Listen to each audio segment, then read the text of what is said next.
Welcome back to the UFC Pros Pick Show. I am James Lynch. He is Nick Kalikas. And of course, we are joined by James Krause. Really exciting card coming up this Saturday, UFC 272. Today, we're going to be using the odds from BetDSI. Make sure you take advantage of the match deposit bonus we have by using the promo code UFC, and you get the signed poster from James Krause. A lot of incentive to sign up for BetDSI here on the program. Guys, we got to recap last week. Krause, the hot streak continues. You had Carlos Hernandez. He cashed last week, getting it done. And Nick, you had Kyle Shera last week. I know a bit of a tough call there with the scorecard, but still, the dog money was definitely worth it on that one. So congrats to both of you. Hold on. I threw out like 4 picks. They all cashed. I threw out, I think we all agreed Brian Maj by submission. Yeah. Right. Yes. And then we talked about Jonathan Martinez by decision. That hit. Mm-hmm. And I think I gave one more too. Islam by submission too. Yes. I'm pretty sure I threw all. Yeah, you did. You had Islam as well. I think though for the official bet, you just mentioned Carlos, but either way, you're right. You did mention all those things as well in terms of bets. So yeah, you've been on a streak, man. And like I said, Nick's bet cashed as well. And got to quickly mention, because we don't hide anything here. My the over in Armin Alvarez not happening. Armin Saryukin, great performance there, and obviously Terrence McKinney beat Faris Ziem. But I did have the right side of Nunes. I thought I was going to get that Nunes knockout prop on the weekend. I didn't play it here, but the ref let that one go a little bit longer, so she ends up winning the decision. But what are you going to do? It's a tough sport to bet on. All right, let's get to UFC 272, the grudge match. We're finally seeing it here. Colby Covington, Jorge Masvidal. Right now on BetDSI, Colby Covington the favorite at minus 357. The comeback on Jorge Masvidal plus 285. Nick, let's start first with the line movement. We know when this fight was first announced, Colby was going to be the favorite. Are you noticing anything on either side? Yes. I mean, market wide, it opened minus 190, right? And it got bet all the way up to around minus 300. Now you're seeing it, like you said, DSI is around minus 357. I see some 305s, 315s, 320s out there. I personally opened it at minus 305. So I think it's pretty steady right now. I don't think it's going to shoot up to minus 400-ish at all, but we are seeing a lot of people come in and obviously bet Covington and parlays, and that trend is going to continue for sure. Now, as we get closer to fight time, I do think we're going to see a lot of action hit the Masvidal side at that dog price. So I wouldn't be surprised if this line ends up dipping under minus 300. But for right now, all the early action at the sports book was at the Covington side, excuse me. Yeah, it makes sense, and we'll get into that in a second. But Krause, who you picking in the main event? I think there's a lot of these on this card, but there's who I think is going to win, and then there's where the value is. And I got to be honest, when you said minus 400, I was just like, that's insane to me that we're even remotely close to that. There's a couple things, like, people forget, like, these guys know each other. You know what I mean? Like, this is not something these guys got to figure out on the fly. Like, these guys know each other really well, and I got to think that coming up that Jorge may have had a little bit of big brother on Covington. He's been in the game longer. He's kind of helping Covington navigate his way through the UFC. I got to think these are all real things, right? Obviously, like on paper, we're saying that Covington. I think we're all thinking that Covington is going to grind out a decision here, and but minus 400 or minus 3 anything is kind of crazy to me, because Masvidal can clip you, man. He's not a chump. He's very educated. He's got a high fight IQ. He's starting to put some power together, like, towards the end of his career. Colby's a little hittable, to me, the numbers don't really make sense. Gun to my head, I do think Colby's going to grind out a decision here, but I'm not willing to pay that for it. There's no way. We're not even close. When you said minus 400, I was like, oh, stop the show. Like, this is great. Like, what are we talking about here? This is insane to me. So I do like Covington in this match. I want Jorge to win. I like Jorge. He's one of my favorite people in the sport. It's a tough matchup for him, though. But to say that he can't win this fight is absolutely absurd. I agree and disagree with you there. I agree that the line is a little high on Colby in the sense that, like you said, Masvidal, his striking's obviously, I mean, I would think he's the better striker between the two. Colby's got the better wrestling. But I think why the line is so big the way it is you look at who they've fought, right? Like, Masvidal, to get his title shot, beat Ben Askren, who's, was 2 fights later retired. And then you've got Nate Diaz, who hasn't really been fighting that much. He had a win over Pettis earlier. I think that's why people kind of feel, and I know some people knock Colby's wins, but at the time, I think Lawler was ranked pretty high. RDA was an interim title fight. So to me, it's like Colby's done quite well there. And not just that, but he's had the toughest, he's given Usman the toughest test so far. Like, say what you want about the first fight with Masvidal and Usman going the decision, but that was a short notice fight for Usman and for Masvidal in that fight. The second fight, it wasn't even close. It was all Usman in that one. In the last fight with Usman and Covington, it was very close. In fact, some people felt like Colby did enough to win. I'm not one of those people, but still, the fact that he went the 5 rounds and made it that close, I think speaks volumes to where Colby's skill set's at. I think what it comes down to is, will Colby take the smart route here and try and out wrestle Masvidal, because that's his path to victory. You don't want to play fire with fire here. Yeah. I think it would be a bad mistake if Colby decided to stand and trade with Masvidal to prove some sort of point. I think he's going to just try and utilize that wrestling, because again, when was the last really good wrestler that Masvidal fought other than Usman? He hasn't fought a ton. And if you look at, even the Wonderboy fight a few years ago, that was one where Wonderboy had a lot of success. Granted, I think Masvidal's a better fighter than them, but still, I think it's interesting. I agree with you. I think parlaying Covington, I think you're not getting a ton of value there. What I would say is maybe you take Covington by decision, because again, Colby does not finish fights. Even the Woodley win, that was a win that was due to an injury. It wasn't him necessarily, TKOing him or whatever. So I think that's the play to go. But this idea that Masvidal is going to go out there and replicate the Askren fight, I think Ben Askren and Colby Covington are completely different fighters at this stage in their career. Colby's in his prime right now. Askren was not. So I just think you can't compare the two. And I don't think you'll see a first round finish from Masvidal. I think if he does clip Colby, it'll be later in the fight, but I got Colby winning this all day. I think he gets it done. So there we go. Now we have a new co-main event on this card. It was supposed to be Rafael Dos Anjos and Rafael Fiziev literally just before he hopped on here. And again, we are doing the show a little bit earlier this week. That fight is off. It appears that Fiziev has COVID, so I'm sure they're going to reschedule or figure something out for Saturday. But as it stands right now, I would think the co-main event is going to be Bryce Mitchell and Edson Barboza. And right now on BetDSI, Bryce Mitchell the favorite, -147. The comeback on Edson Barboza +125. Nick, this fight's been announced, it seems like for months. Any interesting line movement on this one? No, this one was a very solid market opener. Open -135 to come back around +115 on Barboza. So Mitchell opens a favorite. Some people might be surprised, especially if you look at the resumes and the past history and who's who. Like Barboza's fought everybody in the UFC, man. He's so good at lightweight, obviously now down at featherweight. Mitchell's trying to climb that ladder. So him opening a favorite over a guy like Barboza is definitely saying something. And it's actually been bet up a little bit. Right now, market-wide, it's around -145, -150. So a little bit more action coming in on Thug Mitchell right now. But that being said, again, I expect a lot of sharps and a lot of decent opinion to come back in on Barboza as well. So this line will shift as we approach fight day. Krause, who you liking here, the favorite or the underdog? I mean, if you see me looking off down here, it's because I'm looking at a massive resume of Edson Barboza. And it's just crazy to me. This is another great example of who I think is going to win and where the value is. I think we're all in agreement that Barboza is past the prime of his career. However, when is the last time that you've seen him at plus money against somebody that's not Khabib or Justin Gaethje? You know what I mean? Like you typically don't see him in that plus money thing. I do think Bryce is going to get this done. But from a value perspective, I do feel like the value is on Barboza. And we're talking about here, just give me a second. We're talking about Giga Chikadze, Shane Burgos, Ige, Felder, Gaethje, beat Hooker, finished Dan Hooker, I might add. Finished Shane Burgos, I might add. Kevin Lee, lost to Khabib, finished Dariush, Gilbert Melendez, Pettis, Ferguson, Felder again, Michael Johnson, Bobby Green, Evan Dunham, Donald Cerrone. I mean, we're just on and on and on. It's like this dude has fought the elite of the elite of the elite of the elite. And we just haven't seen that out of Bryce Mitchell. All that being said, I think Bryce's pressure is going to get it done. Edson's shown in the past he has a hard time with pressure fighters. That's exactly what Bryce Mitchell is. I think Bryce is going to get the takedown.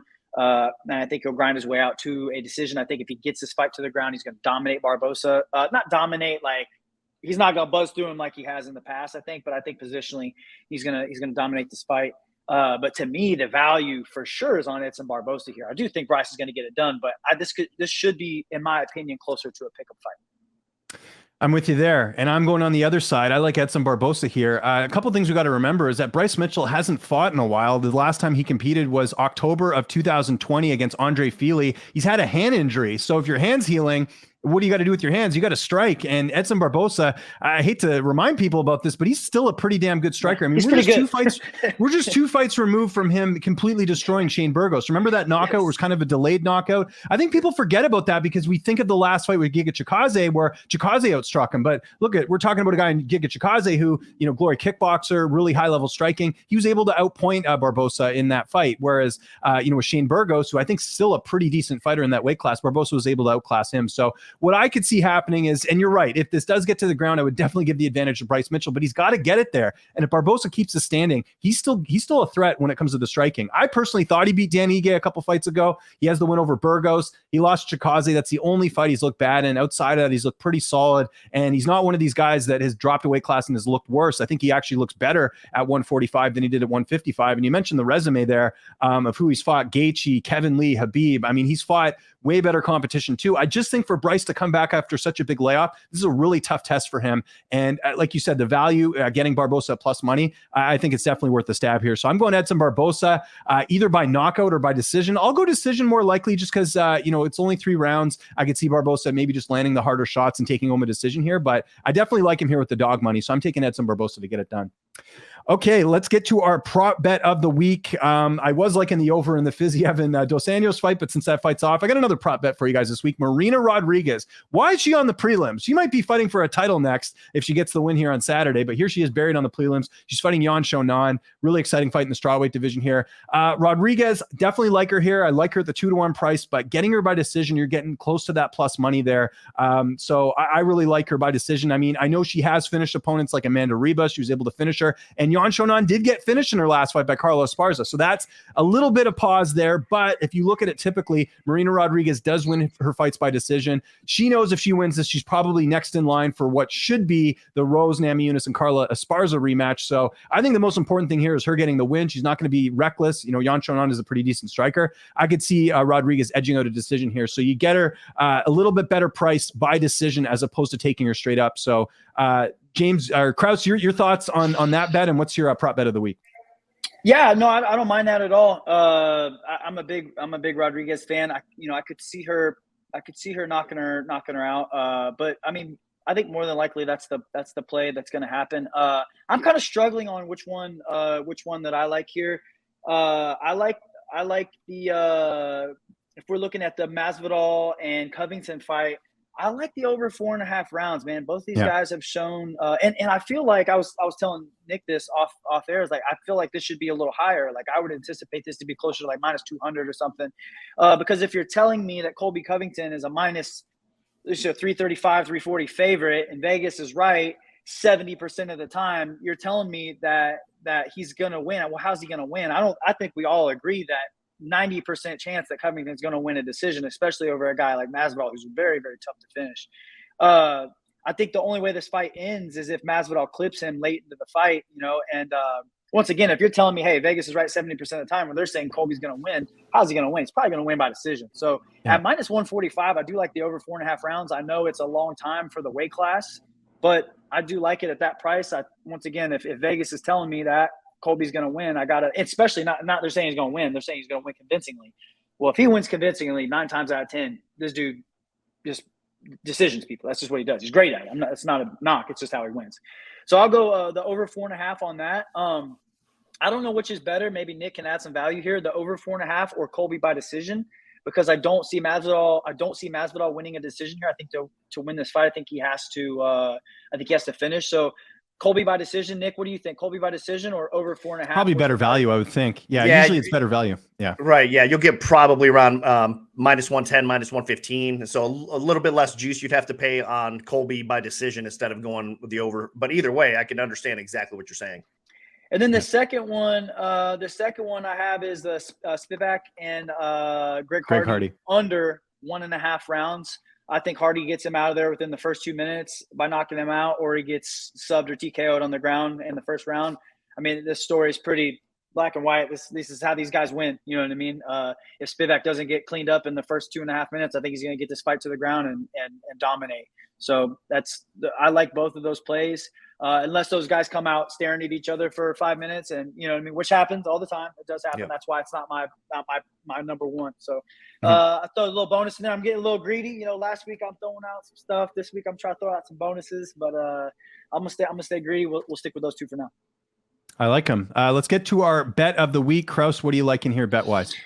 I typically, you guys know me, like I like the ones that I love, and this week I don't know why, and somebody please help me, Nick. Once again, you're the guy on this. I feel like Dustin Jacoby is constantly disrespected on these lines. Yeah. I don't know why I feel this way. They're matching him up with strikers.